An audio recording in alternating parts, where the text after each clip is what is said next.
नमस्कार बच्चों। आज हम भाषा माधुरी के पाठ 5 को पढ़ेंगे। जो पाठ का क्या नाम है बच्चों? शीर्षक है दो पहलवान। इस पाठ के द्वारा यह समझाया गया है, यह बताया गया है कि संकट के समय हमें कभी भी हिम्मत नहीं हारनी चाहिए, बल्कि बुद्धि से काम लेना चाहिए। तो चलिए इस पाठ का हम वाचन आरंभ करते हैं। मुखजोर सिंह और धरती पटक सिंह दो नामी पहलवान थे। नामी यानी प्रसिद्ध।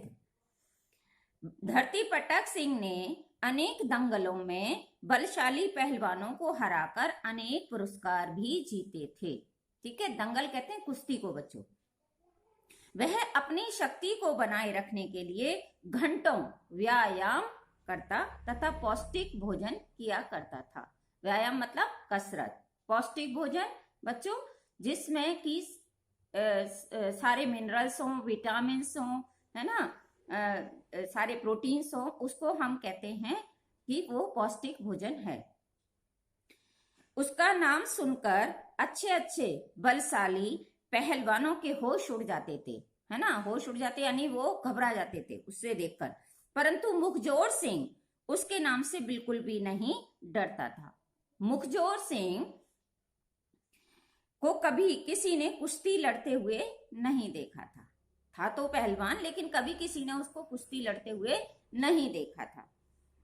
इसके बावजूद उसकी प्रशंसा का डंका मतलब कहते हैं कि प्रसिद्धि यानी चारों ओर प्रसिद्धि होना। ठीक है, उसकी प्रसिद्धि चारों ओर फैली हुई थी। धरती पटक सिंह के दिल में मुखजोर सिंह को पटकने का बहुत बड़ा अरमान था। पटकने मतलब यहाँ पर हराने का है ना। कुश्ती में बच्चों पहलवान जो लड़ते हैं कुश्ती, तो वह आपस में एक दूसरे को पटकते हैं अपने दाव पेचों के द्वारा। तो अरमान मतलब इच्छा थी उसके मन में। मुखजोर सिंह अक्सर कहा करता था कि धरती पटक सिंह को उसने कई बार पटका है। क्यों अरमान था? क्योंकि ऐसे ही झूठ झूठ मुखजोर सिंह कहा करता था कि मैंने तो धरती पटक सिंह को कई बार पटका है। वह उसके नाम से भी डरता है। अब जब कोई ऐसी बातें सुनेगा और जो बातें कैसी हो, ऐसी हो बिना बात की, कभी कोई ऐसा बात हुई ना हो, तो दूसरे व्यक्ति को तो गुस्सा आएगा ही ना। उसकी डींग और शेखी भरी बातें सुन सुनकर एक दिन धरती पटक सिंह कुश्ती लड़ने के लिए उसके घर की ओर चल दिया। उसने सोचा चलो आज इससे हम कुश्ती लड़ ही लेते हैं। धरती पटक सिंह ने रास्ते में रुककर एक ढाबे पर खाना खाया। और बच्चों कितना खाना खाया कि वो सारे ढाबे का जितना भी आटा था उसको खत्म कर दिया उसने। फिर क्या था, उसने फिर तालाब पर रुका और तालाब पर पानी पिया। और बच्चों उसने इतना पानी पिया कि तालाब का पानी भी कम हो गया, है ना। और वहीं डकार लेकर, जब बच्चों पेट भर जाता है ना तो बहुत डकार लेते ना, ओम ऐसे करके, तो उसने भी इस तरह से डकार ली। कुछ देर में ही उसे गहरी नींद आ गई। उस तालाब पर एक हाथी पानी पीने आया करता था। अब हाथी ने देखा कि तालाब में पानी इतना कम क्यों है, तो वो देखने लगा। तो उसने देखा कि धरती पटक सिंह वहीं सो रहा था। उसने बहुत तेजी से चिंगाड़ा उसे देखकर। उसकी चिंगाड़ सुनकर धरती पटक सिंह उठ गया, जाग गया, और उसकी आंखें खुल गईं और वह जाग गया। धरती पटक सिंह हाथी को तुरंत अपनी बगल में दबाया और मुखजोर सिंह के घर की ओर चल पड़ा। यानी कितना बलशाली था धरती पटक सिंह कि उसने इतने बड़े हाथी की सूंड को अपनी बगल में दबा लिया। मुखजोर सिंह के घर के सामने पहुंचकर वह जोर से चिल्लाया। ठीक है, कैसे चिल्लाया? जोर से चिल्लाया, मुखजोर सिंह मेरे डर से कहां छिपा है? हिम्मत है तो बाहर आ और मुकाबला कर, नहीं तो पांव छूकर मुझसे क्षमा मांग, माफी मांग। तो इस तरह से उसने मुखजोर सिंह के घर के आके जाके क्या करी? चेतावनी दी। मुखजोर सिंह ने धरती पटक सिंह की जब आवाज सुनी तो बच्चों उसके तो जमीन तले, पैरों तले जमीन खिसक गई, है ना। उसे तो बहुत डर लगा। उसने सोचा कि आज तो मेरी खैर नहीं। और वह तुरंत अपने घर के पिछले दरवाजे से भाग गया। उसके जाने के बाद पत्नी ने ऊंचे स्वर मतलब ऊंची आवाज में घर के भीतर से ही कहा, वे घर पर नहीं हैं, पहाड़ धकेलने गए हैं, 8-10 दिन में आ जाएंगे। यानी इतना उसे बलशाली उसकी पत्नी ने बताया, कहा कि पहाड़ को धकेलने गए हैं। यह सुनकर धरती पटक सिंह ने हाथी उठाया और उसके आंगन में फेंक दिया और कहा कि अपने पति से कहना कि मैं उसकी शक्ति देखना चाहता हूं। मुखजोर सिंह का बेटा क्या था? बुद्धिमान था। आंगन में गिरे हुए हाथी को देखकर एक बार तो पत्नी और बेटा दोनों ही घबरा गए। उन्होंने सोचा, जो इतने बड़े हाथी को और यहाँ पूंछ पकड़कर यहाँ फेंक सकता है दूसरे घर में, तो वो कितना बलशाली होगा। लेकिन उसका बेटा बड़ा बुद्धिमान था, है ना। वह अपने को संभालते हुए ऊंचे स्वर में बोला, माँ, यह पागल आदमी कौन है? इसने हमारे आंगन में ये चूहा क्यों फेंक दिया है? इस चूहे का मैं क्या करूं? यानी उसके बेटे ने उसको क्या बताया? हाथी को चूहा।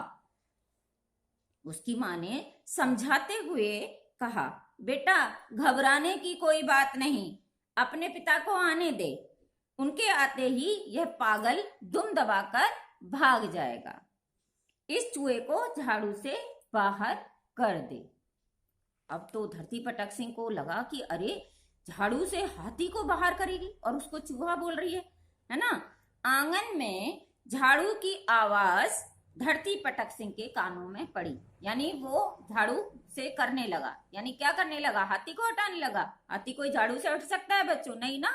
लेकिन उसको ऐसा भ्रम दिलवाना था धरती पटक सिंह को।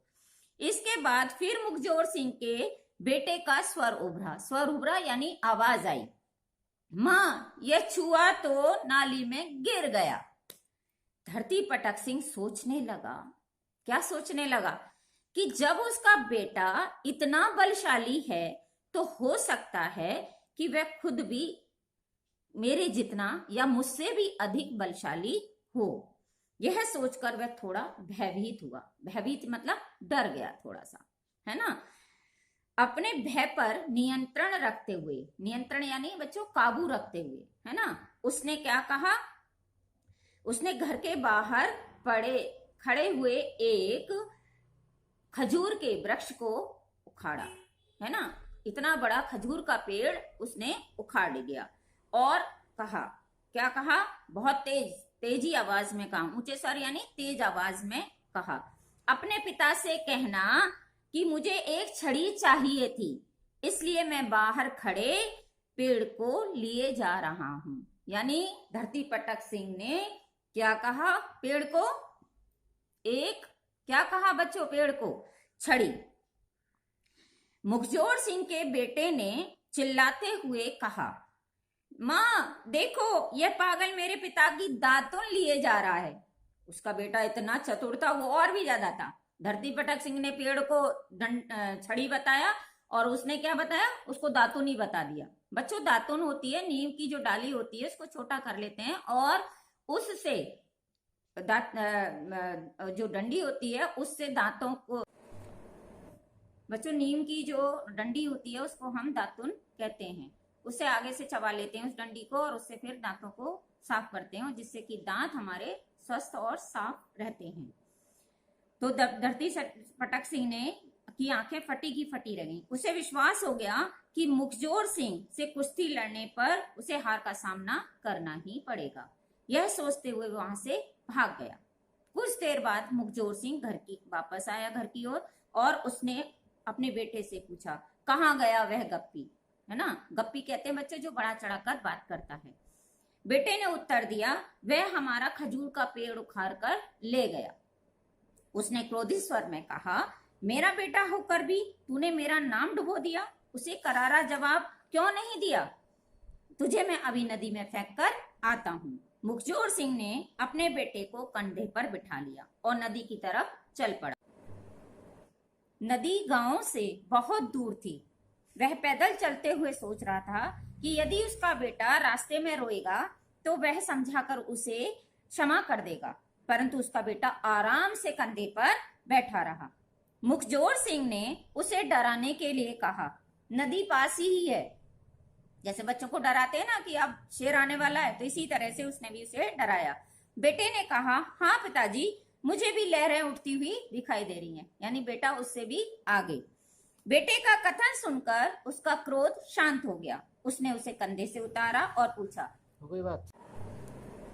पूछा, मुझे सच सच बता, तूने उस आदमी से कुछ कहा या नहीं?